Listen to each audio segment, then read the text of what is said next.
Hello and welcome to stock watch. मैं हूं शुजा कुरैशी और मैं हूं शहबाज अशरफ। बैंकिंग सेक्टर में कौन से बैंक्स अभी डबल डिजिट यील्ड्स ऑफर कर रहे हैं ये हम आपको बताएंगे।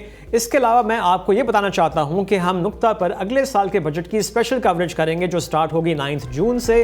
ये लाइव कवरेज होगी नुक्ता बिजनेस यूट्यूब चैनल पर और नुक्ता पाकिस्तान फेसबुक पेज पर शाम 7 बजे on 9th, 10th and 11th June. So don't forget to tune in. इस हफ्ते का आगाज 23 से हुआ और मंडे को एक दफ़ा फिर मार्केट ने 1,20,600 के करीब हाई टच किया, लेकिन ट्रेडिंग के आखिरी आधे घंटे में पैनिक सेलिंग देखी गई और इंडेक्स 1,18,600 तक ट्रेड हुआ, यानी तकरीबन 2,000 पॉइंट्स की इंट्राडे मूवमेंट। उस दिन फॉरेन इन्वेस्टर्स ने तकरीबन $7 मिलियन की सेलिंग की। So at the end who took the week, bulls और bears? Let's find out. Monday को लास्ट हाफ एन आवर की पैनिक सेलिंग के बाद नेक्स्ट डे से ही मार्केट में तेजी नजर आई और at the end bulls took the week और KSE 100 इंडेक्स 1950 पॉइंट्स या 1.6% के इजाफे के बाद 1,21,641 के रिकॉर्ड हाई पर बंद हुआ। इस हफ्ते बैंकिंग सेक्टर में नुमाया तेजी देखी गई और स्टील स्टॉक्स ने भी अच्छे गेन्स पोस्ट किए। इस हफ्ते के गेनर्स और लूजर्स पर भी नजर डाल लेते हैं। इस हफ्ते सबसे ज्यादा इजाफा पाक जेन पावर की स्टॉक प्राइस में हुआ जो 46.4% था।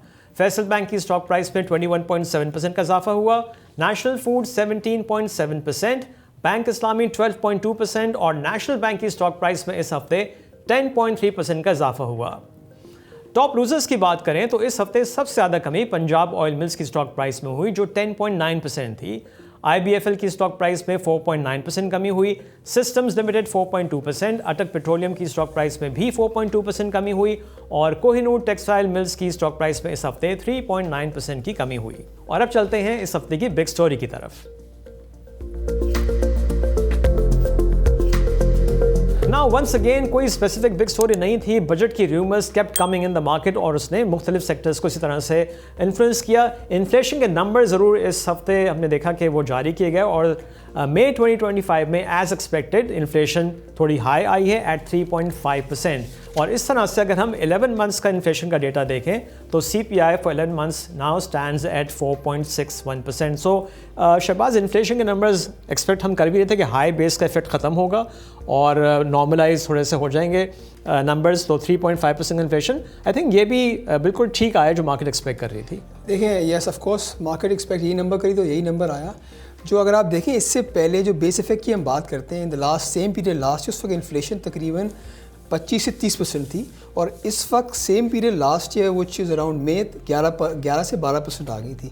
तो उसकी वजह से yes we can say base effect fade in ख़त्म हो गया है, आगे जाके लो बेस इफेक्ट आ जाएगा जिसकी वजह से इन्फ्लेशन बढ़ सकती है। पर इंपॉर्टेंटली अगर आप देखें अगर सेंसिटिविटी रन करें इन्फ्लेशन के नंबर्स पे तो inflation will be in the range of 5 to 7% till दिसंबर। तो आई थिंक इन्फ्लेशन अभी 3.5% आई है, आगे जाके इन्फ्लेशन बढ़ेगी which is probably in line with expectations. State bank के जो एस्टिमेट 7.5% के थे, फिर इन द लास्ट फ्यू मंथ्स उन्होंने रिवाइज डाउन करके 5 से 7% पे आ गए। तो येस इन्फ्लेशन का जो उनका लो एंड का टारगेट है वो 5% है। Inflation will probably close in the range of 4.6 to 4.9% के बीच में, विच is a good thing. Okay, इसके अलावा इस हफ्ते ट्रेड के नंबर्स भी आए और ट्रेड डेफिसिट मई 2025 में $2.6 बिलियन रहा विच is down 23% month on month. Imports के नंबर्स पे नजर डाली जाए तो मई 2025 में इंपोर्ट्स $5.2 बिलियन की रही which is down 8% month on month. Exports मई 2025 में $2.6 बिलियन की रही which is up 17% month on month. और इस तरह से अगर हम देखें तो ट्रेड डेफिसिट इस फिस्कल ईयर के फर्स्ट 11 मंथ्स में $24 बिलियन का है which is up 11% year on year. So again trade के नंबर्स भी pretty much in line जो मार्केट एक्सपेक्ट कर रही थी। आई थिंक अगर हम देखें जो ट्रेड डेफिसिट आया around $2.6 billion which is probably in line. अगर हम देखें पिछले 10 महीनों भी ये मोरलेस यही नंबर है। सो अगर हम ये नंबर्स इसको देखें तो इसकी वजह से जो आपका करंट अकाउंट है फॉर 10 मंथ्स वो फ़िलहाल $1.8 बिलियन है। अगर हम इस महीने का भी ट्रेड डेफिसिट देखें तो हमें लगता है कि for the month of May there can be a current account surplus. इसकी वजह से आई थिंक इंपॉर्टेंटली अच्छी बात यह है कि ओवरऑल इन फिस्कल ईयर 25 आपका after 14 years current account surplus close होगा which is a very important good thing. सही। ओके, अपने गेस्ट की तरफ चलते हैं। आज हमको ज्वाइन कर रहे हैं फरीद आलम साहब जो CEO हैं AKD सिक्योरिटीज़ के। Farid sahab, welcome to the show. Thank you very much ji. अच्छा फरीद साहब, ने देखा कि बजट से पहले एक अच्छी रैली हमको नज़र आई और इंडेक्स रिकॉर्ड हाई पे बंद हुआ। आपकी क्या एक्सपेक्टेशंस है बजट से? प्री बजट रैली से लोग बहुत इंतज़ार में बैठे होते हैं और थोड़ी बहुत हुई भी। असल में बजट जो पुराना वाला सिलसिला था वो अब काफ़ी हद तक चेंज हो चुका है, बट स्टिल बजट की बहुत इंपॉर्टेंस है। इसके अंदर लग रहा है कि जो स्टील और एडिबल ऑयल के अंदर अगर ये फाटा पाटा को एग्जाम्शन में अगला साल नहीं दिया जाता तो अगर लेवल प्लेइंग फील्ड होती है तो हमारी मार्केट के ये सेक्टर्स बहुत जल्दी रिएक्ट पॉजिटिव कर जाएंगे। बाकी पूरी इंडस्ट्री तो रिएक्ट करेगी अगर आप इंशाल्लाह सुपर टैक्स की रिडक्शन की बातें आएंगी। और मुझे उम्मीद है कि इन द फैग एंड यानी स्ट्रेट अवे ना करें, बट 31 दिसंबर या मार्च 2026 एंड कोई ना कोई शायद ये टाइम फ्रेम दें कि जिससे वो सुपर टैक्स की रिडक्शन की बातें हों। बिकॉज हमारे फाइनेंस मिनिस्टर औरंगजेब साहब ने कहा है कि ये स्ट्रेटजिक बजट होगा, स्ट्रेटजाइज की हुई हैं चीज़ें, लगता है ये अरिथमेटिकल धंधा शायद ना हो, और हमारी उम्मीद है कि ऐसा ही हो। अच्छा शहबाज, ये सुपर टैक्स में कमी के बाद फरीद साहब ने भी की, और इंटरेस्टिंगली जहां हम देख रहे हैं कि जो टीवी न्यूज़ चैनल्स हैं वहां पे हर किस्म की नेगेटिव न्यूज़ बजट के हवाले से तो है, लेकिन जहां पे एक पॉजिटिव खबर अगर ये होता है सुपर टैक्स में कमी, ये कहीं भी नहीं थी मार्केट में, अलबत्ता ये र्यूमर घूम रही है। देखिए, अगर थोड़ी आप हिस्ट्री पे जाएं, सुपर टैक्स 2015 से इम्पोज हुआ है, और उस वक्त जब इम्पोज हुआ था उस वक्त कहा गया था कि वन टाइम टैक्स है। इनिशियली इस पर टैक्स रेट 3 से 4% था, फिर बढ़ते बढ़ते ये 10% हो गया, फिर इसमें डिफरेंट इनकम लेवल थ्रेशोल्ड बना दिए, और फिर 2022 में इसको इंडिविजुअल्स को भी इंकॉर्पोरेट कर दिया सुपर टैक्स के अंदर। तो अगर आप पूरी हमारी प्रॉफिटेबिलिटी देखें केसी ऑल इंडिया इंडेक्स की, तकरीबन वो 1.5 से 2 ट्रिलियन रुपीज़ हो सकती है। हम अज्यूम करते हैं average super tax rate of around 5%, तो दिस मीन्स के सुपर टैक्स की collection for the government is around 70 to probably 80-85 billion rupees, right. So अगर आप ये देखें कि ये वन टाइम इम्पोज हुआ था और क्यों इम्पोज हुआ था, देयर इज़ अ रैशनल कि कम हो सकता है, बट आई थिंक गुंजाइश फ़िलहाल कम लगती है। आई थिंक इसमें इंपॉर्टेंट चीज़ ये है कि अगर आपको टैक्स रिलीफ देना ही है, सो इससे बेहतर है कि आप इंडिविजुअल्स को दें in form of salary, lower tax on salary, right, because उसका इम्पैक्ट भी जो मार्केट में रूमर्स हैं जिस तरह वो कम होगा, उसका इम्पैक्ट 100 बिलियन का होगा। सो एक ही चीज़ कम हो सकती है, या सुपर टैक्स कम हो या टैक्स रिलीफ दिया इंडिविजुअल्स को या सैलरी क्लास को। आई थिंक समझ ये आती है कि ज़्यादा हो सकता है फोकस टुवर्ड्स सैलरी क्लास। देखो, होने को तो हो सकता है, but I think this budget is more of like a fiscal consolidation, और हम IMF प्रोग्राम के अंडर हैं, तो हो सकता है कुछ रैशनलाइजेशन हो जाए, उसको ये बोल दें कि over a period of next 5 years इसको हम कम कर देते हैं, या वैसे कुछ हो सकता है, but I don't think so कि सुपर टैक्स फिलहाल इतनी जल्दी ख़त्म होगा। ठीक है। अच्छा फरीद साहब, एक और भी र्यूमर मार्केट में घूम रही है, और वो डिविडेंड पे टैक्स बढ़ाने की बात के हवाले से है। आप क्या समझते हैं कि ये होना चाहिए? मैं एज एन अकाउंटेंट तो डिविडेंड के टैक्स को मतलब जाहिर है दुनिया में भी राइज है, किसी किसी मुल्क में, और हमारे यहाँ भी है, बट आई डोंट थिंक कि इसके टैक्स रेट को बढ़ाने की अभी कोई ज़रूरत है, या जिसने ये छोड़ा है, फुलझड़ी छोड़ी है, उसको I think it should remain a rumour instead of becoming a news. अच्छा फरीद साहब ने देखा कि इस पूरी रैली में जहां रिकॉर्ड हाई पे मार्केट बंद हुई, एक सेक्टर ने ख़ास तौर पे अंडर परफॉर्म किया है, और वो auto sector, because auto sector में पिछले 2 हफ्ते से अगेन र्यूमर्स हैं कि बजट में जो है वो पुरानी गाड़ियों की एज लिमिट बढ़ा दी जाएगी, इंपोर्ट जो होती हैं, टैक्स बढ़ाने की बात हो रही है। तो इस पे आपका क्या ख्याल है कि ये ऑटो सेक्टर में ये चीज़ होनी चाहिए? देखें, एक तो अगर ये छोटी गाड़ियों पे 3 से 5 साल कर देते हैं पीरियड ऑफ अलाउ, तो एक तो हमारे फॉरेक्स पे इम्पैक्ट आएगा। बड़ी गाड़ियों के ऊपर भी आपको पता है 100% कस्टम ड्यूटी है, फिर एडिशनल कस्टम ड्यूटी है, फिर 80% RD है, रेगुलेटरी ड्यूटी है। आई थिंक अगर यहाँ से इन्होंने थोड़ा सा IMF के या दुनिया के चक्कर में आके टैरिफ रैशनलाइज करने की कोशिश तो नहीं मैं कहूँगा, लेकिन अगर उनकी ये बात मानना शुरू कर दी, तो एक तो जो हमारी नेसेंट स्टेज पे अभी इंडस्ट्री है, जिसने बहुत शानदार 3-4 मैन्युफैक्चरर्स और असेंबलर्स आए हैं, उनके साथ नाइंसाफ़ी होगी, और दूसरा ये मुल्क के साथ भी नाइंसाफ़ी हो सकती है, इन द सेंस के आपको कम्प्लीटली एक तो नॉकडाउन यूनिट को मंगा के असेंबल करना और पूरी गाड़ियाँ इंपोर्ट करना, दोनों में डॉलर क्या फ़र्क है। और दूसरा ये कि जो ऑटो असेंबलर्स हैं they are not only one. ये मैं सिर्फ उनकी बातों में बहुत ज़्यादा जज्बाती होके नहीं कह रहा। मुझे लगता है एज अ लेमैन कि जो हमारे ऑटो पार्ट्स मैन्युफैक्चरर्स हैं उनके ऊपर भी फ़र्क पड़ेगा, और हम जो चीज़ अगले 5 साल में अचीव करने के प्लान कर रहे हैं शायद वो उस पीरियड अचीवमेंट का और आगे चला जाए अगर हमने टैरिफ को इंटरनेशनल प्रेशर और आईएमएफ के प्रेशर में हमने थोड़ा सा वजन कर लिया या उनकी बातें मान ली। अच्छा शहबाज, ऑटो सेक्टर के हवाले से हमने पहले ही बात की है ना, कंटिन्यूसली सेलिंग आ रही है। अगर हम कुछ ऑटो स्टॉक्स देखें स्पेशली जो बहुत एक्टिव थे, इसमें अगर हम GAL, GHNI का जिक्र करें, साजगार की बात करें, अब और मार्केट जहाँ रिकॉर्ड हाई पे बंद हुई, जो मैं सवाल पूछ भी रहा था फरीद साहब से, ये स्टॉक्स तकरीबन 15 to 20% नीचे आ गए हैं, और अभी भी नहीं पता कि ये जो ख़राब न्यूज़ है जब आएगी, अब एग्जैक्टली नहीं पता कि वाकई इतनी ही ख़राब है जितनी कि मार्केट में स्टॉक्स दिखा रहे हैं, उनकी प्राइसेस दिखा रही हैं, या उससे कुछ बेहतर होगी। बट ये प्राइस इन हुई है नहीं हुई कुछ पता नहीं। देखिए, सबसे इम्पोर्टेंट है इस लेवल ऑफ अनसर्टनिटी है। अगर हम ओवरऑल एनालाइज करें बजट की जो खबरें आ रही हैं उसमें सबसे जो नेगेटिव खबर है वो ऑटो सेक्टर के लिए, और एक नहीं है, देयर न्यूमरस प्रॉब्ली प्रपोजल्स जो प्रॉब्ली कुछ ना कुछ भी आ जाए। अब उसका इम्पैक्ट क्या होगा, कितना मटीरियल होगा, वो आई थिंक बजट के बाद ही पता चलेगा। I think investors are being very cautious. अगर आप देखें डिफरेंट स्टॉक्स से, जो स्टॉक्स की आपने बात करी वो तकरीबन 15 से 20% डाउन है in the last 2-3 weeks, whereas the market is up as record high. तो आई थिंक इन्वेस्टर्स वेट करेंगे। अभी आई थिंक कहना थोड़ा सा सही नहीं होगा कि ये प्राइसिंग है कि नहीं है, बट जहाँ तक देखें, अगर आप नंबर्स देखें, अगर आप स्पेशली जो ऑटोज़ के नंबर्स भी आएंगे नेक्स्ट वीक, तो जो रूमर्स हैं वो तो अच्छे नंबर्स ओवरऑल आ रहे हैं। और अगर आप बुक्स भी देखें, भले वो साजगार हो या गंदारा इंडस्ट्रीज़ हो, गंदारा निसान हो, तो उसकी जो बुक्स है वेरी हेल्दी। हम ये समझते हैं कि जो उन्होंने लास्ट क्वार्टर इतना ट्रिमेंडस दिया था in terms of earnings, that can continue.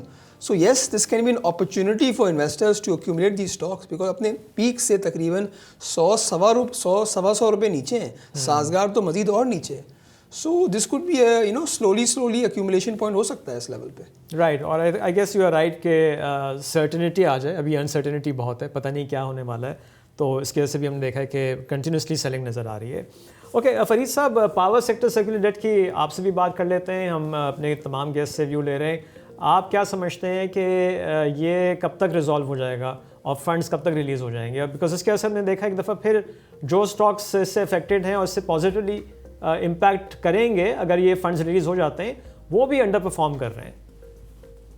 I think इसको महीने से ज़्यादा हो गया, और a lot of us were expecting this to happen before the budget, लेकिन अब बजट भी अब आ ही गया, अगला जो हमारा वर्किंग डे होगा। तो अभी मुझे लगता है कि जो इस वाली न्यूज़ पे रिएक्ट अब जब ही मार्केट करेगी जब एक्चुअल ये अनाउंस हो जाएगा। हाँ, आपने ज़रूर कहा, और सब लोग जो मीडिया को और न्यूज़ फ्लो को फॉलो कर रहे हैं उनको ये पता है कि सारा काम तो हो गया है, बट अभी बटन प्रेस नहीं हुआ। अच्छा फरीद साहब, मार्केट आउटलुक पे भी आपसे आपका व्यू ले लेते हैं। आप क्या समझते हैं कि in the medium to long term market कहाँ तक जा सकती है, क्या आउटलुक है? हमारी जो फोरकास्ट है वो 1,65,215 है, और mind you this was before May 10।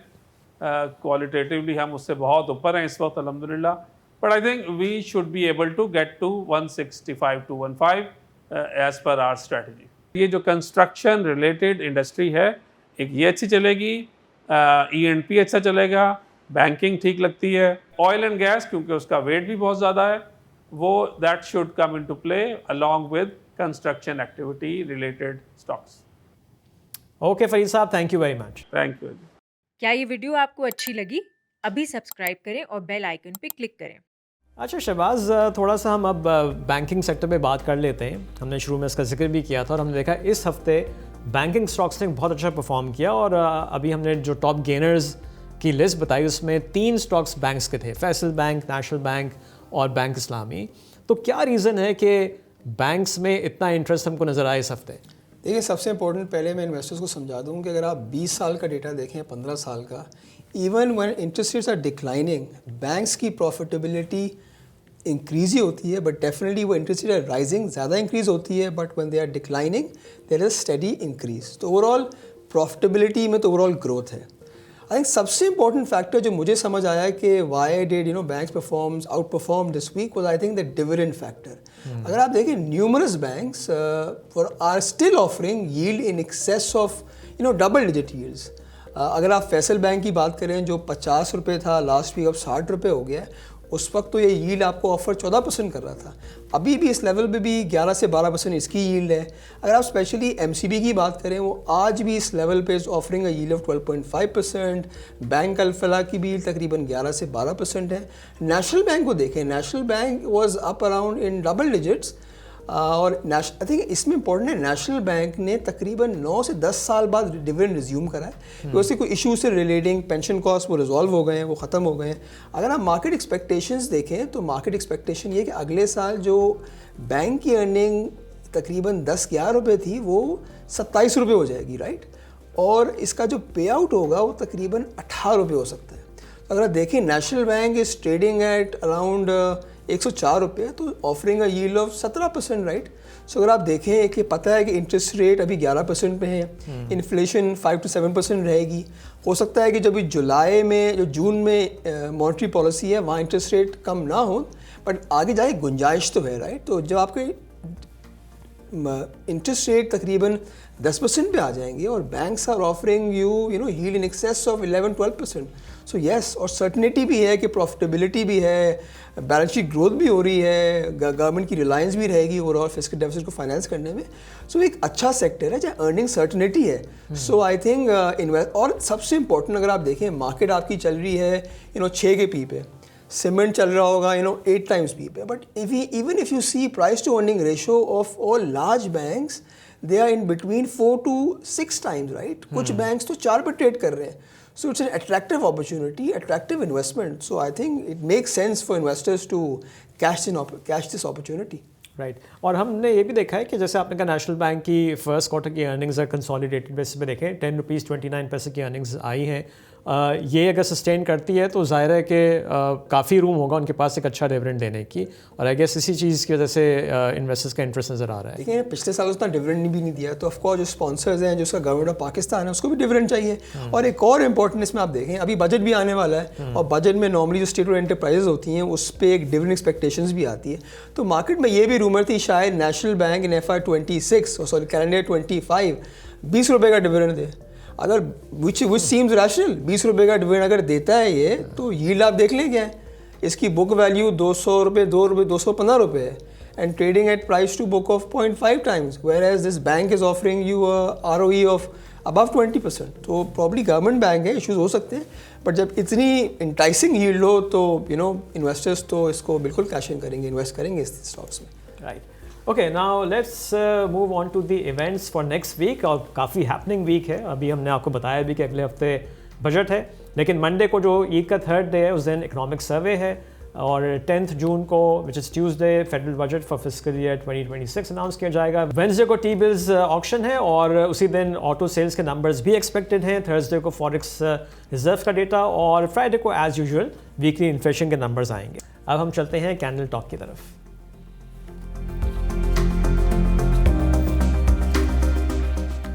Okay ji, so technical basis पे अगर आपको याद हो हम यही बता रहे थे कि 1,20,600 पे एक बहुत स्ट्रॉन्ग रेजिस्टेंस है। ये जब तक क्रॉस नहीं होगी तो एक नई रैली नहीं बनेगी, और इस हफ्ते हमने देखा कि फाइनली सेकेंड अटैम्प्ट में मंडे को भी इसने 1,20,600 टच किया था, वहाँ से फिर वापस मार्केट नीचे आ गई थी, बट देन फाइनली 1,20,600 का स्ट्रॉन्ग रेजिस्टेंस मार्केट ने ब्रीच किया है, और जो लास्ट ट्रेडिंग सेशन था थर्सडे का 1,22,281 का हाई भी टच किया है।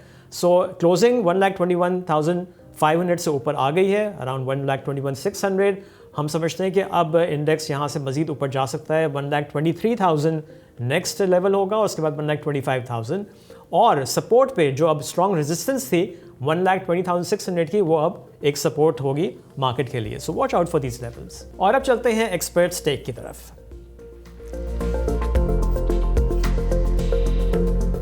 सो Shahbaz, big week next week, पहला वर्किंग डे है ट्यूसडे का, सेम डे ही बजट भी आ रहा है, आपकी क्या एक्सपेक्टेशन है? मेरा जो टेक है, yes of course depending on the budget, I think काफ़ी चीज़ें तो रूमर्स ही हैं, बट इन दी एंड क्या वो खबर क्या फाइनल होती है, I think market I think budget के अकॉर्डिंग रिएक्ट ही करेगी। और I think specially I think investors को फोकस करना चाहिए सेक्टर स्पेसिफिक, बिकॉज हमने देखा है ओवरऑल सेक्टर में जो नेगेटिव खबर है वो सिर्फ is more skewed towards auto sector, right. और मैं आपको एक और चीज़ बताऊं कि आई थिंक वेडनेसडे को आई थिंक ऑटो के नंबर भी आएंगे। सो अब as per market information and different rumours, numbers काफ़ी अच्छे हैं, जो आई थिंक लास्ट टाइम सासगार ने अपनी एनालिस्ट ब्रीफिंग में भी बताया था कि यस बिकॉज ऑफ जो आपके अप्रैल के नंबर्स थे वो कम थे because strikes protest happening in different roads वगैरह different part of the city, वो नंबर्स अच्छे आएंगे। सो आई थिंक इन्वेस्टर्स को वॉच करना चाहिए, देखना चाहिए कि बजट में क्या खबरें आ रही हैं। ओवरऑल बजट तो लग रहा है कि मोरलेस न्यूट्रल ही होगा, but they should be more specific, sector specific. जो भी खबर आएगी पॉजिटिव या नेगेटिव होगी, वहाँ उस तरह मार्केट रिएक्ट करेगी, और आई थिंक इन्वेस्टर्स इसी का वेट कर रहे हैं कि क्या आएगा बजट।